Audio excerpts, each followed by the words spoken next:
Chapter 20.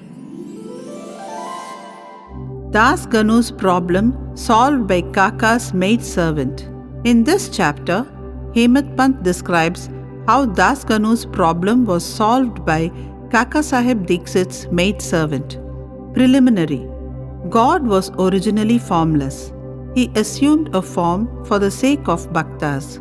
With the help of Maya, he played the part of an actor in the big drama of the universe. Let us remember and visualize Sri Sai. Let us go to Shirdi and see carefully the program after the noon Arati. After the Arati ceremony was over, Sai used to come out of the masjid and standing on its edge distribute Udi to the devotees with very kind, gracious and loving looks. The bhaktas also got up with equal fervor, clasped his feet and had the bliss of Udi. Baba passed handfuls of Udi into the palms of the devotees and marked their foreheads with Udi with his own hands. The love he bore for them in his heart was boundless. Then he addressed the bhaktas, "O Bhav, go home and take your lunch. You Anna, go to your lodgings. You Bapu, enjoy your meal." In this way, he accosted each and every devotee and sent them home. Even now, you can have the pleasure of these sights if you bring into play your imagination.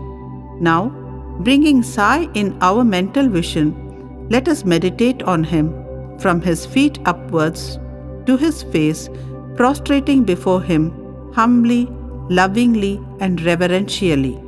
Isha Upanishad. Das Ganu once started to write a Marathi commentary on the Isha Upanishad.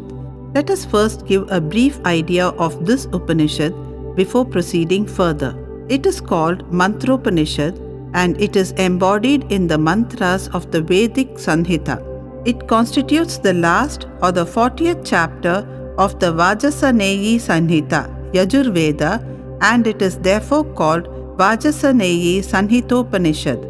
Being embodied in the Vedic Sanhitas, this is regarded as superior to all other Upanishads which are in the Brahmanyaks and Aranyakas, explanatory treatises on mantras and rituals. Not only this, other Upanishads are considered to be commentaries on the truths mentioned briefly in the Isha Upanishad. For instance, the biggest of the Upanishads, viz. The Brihadaranyaka Upanishad, is considered by Pandit Satavalekar to be a running commentary on the Isha Upanishad. Professor R.D. Ranade says the Isha Upanishad is quite a small Upanishad and yet it contains many facts which show an extraordinarily piercing insight. Within the short compass of 18 verses, it gives a valuable mystical description of the Atma, a description of the ideal sage who stands unruffled in the midst of temptations and sorrows, and adumbration of the doctrine or Karma Yoga as later formulated. The most valuable idea that lies at the root of the Upanishad is that of a logical synthesis between the two opposites of knowledge and work, which are both required according to the Upanishad to be annulled in a higher synthesis. Page 24 of the Constructive Survey of the Upanishadic Philosophy.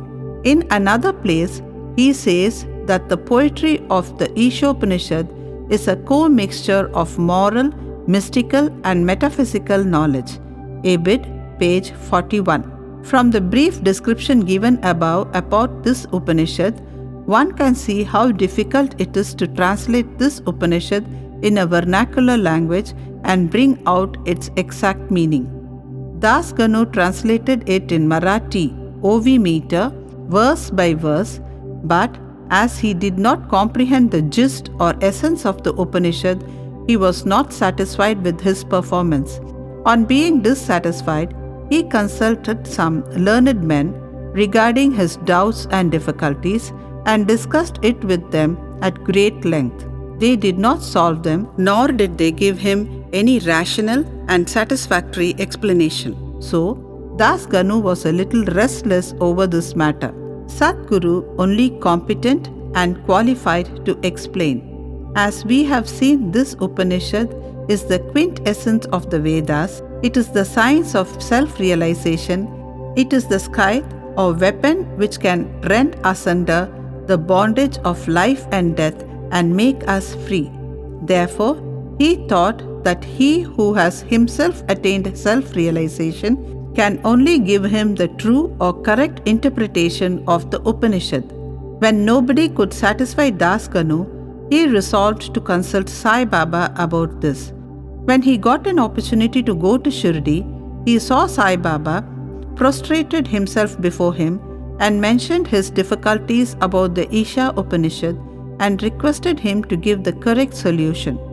Sai Baba blessed him and said, "You need not be anxious. There is no difficulty about the matter. The maidservant of Kaka Sahib Dixit, will solve your doubts at Viliparle on your way home."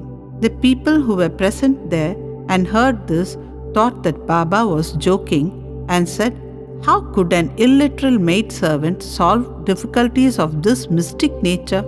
But Das Ganu thought otherwise. He was sure that whatever Baba spoke must come true, as Baba's word was the decree of Brahma, Almighty.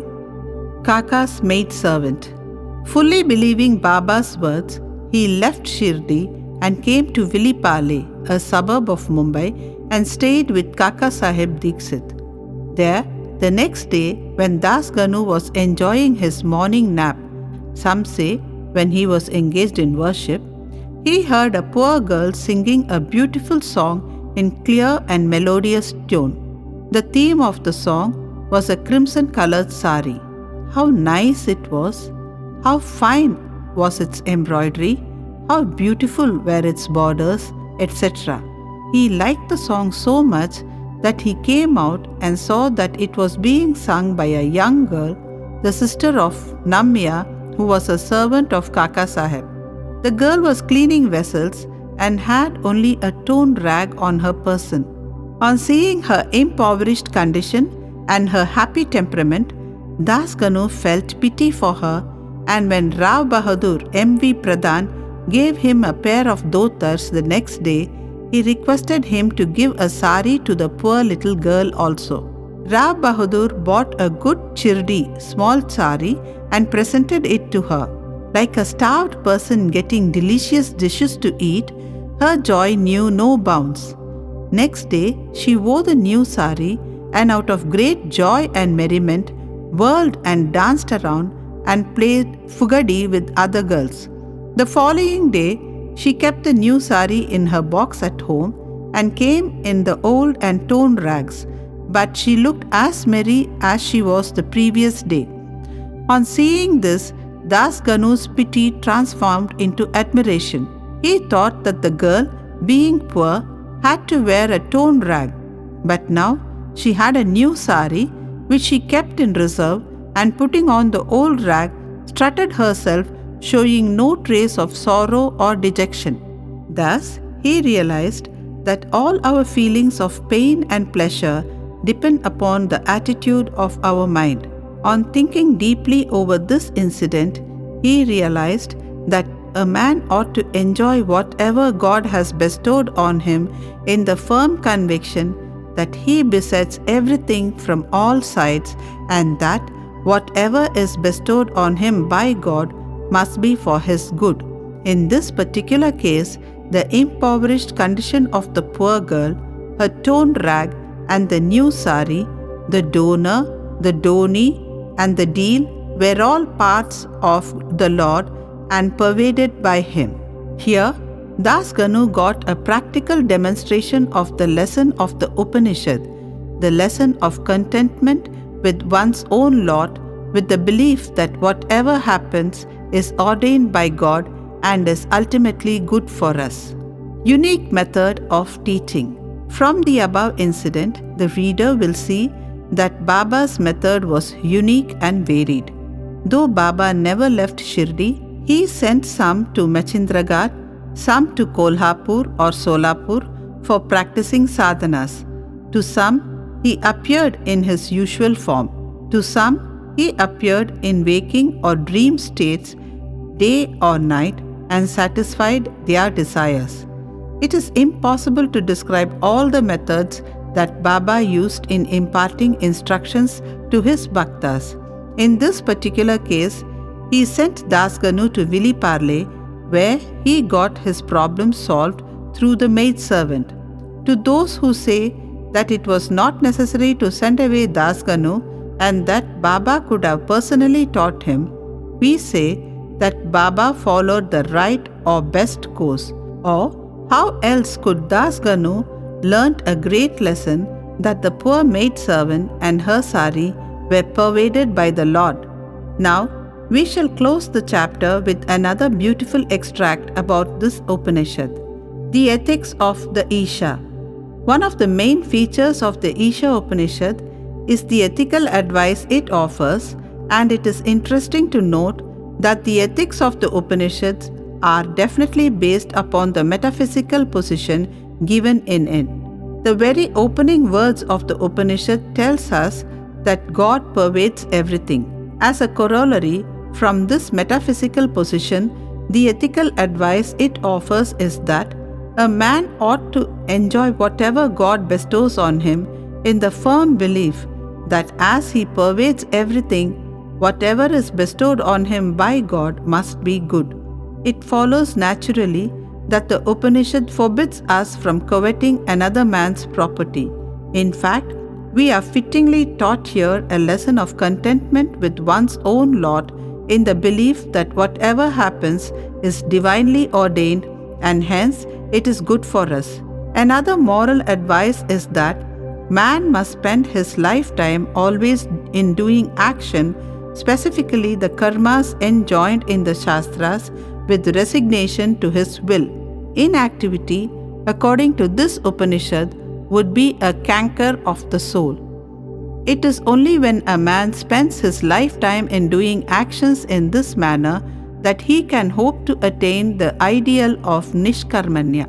Finally, the text goes on to say that a man who sees all beings in the self and sees the self as existing in all beings, in fact, from whom all beings and everything that exists have become the self, how can such a man suffer infatuation?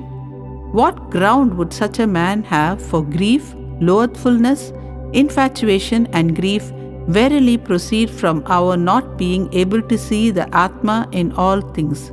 But a man who realizes the oneness of all things, for whom everything has become the self, must ipso facto cease to be affected by the common foibles of humanity. Page 169 to 170 of the Creative Period by Messrs. Belwalkar and Ranade. Bow to Sri Sai, peace be to all.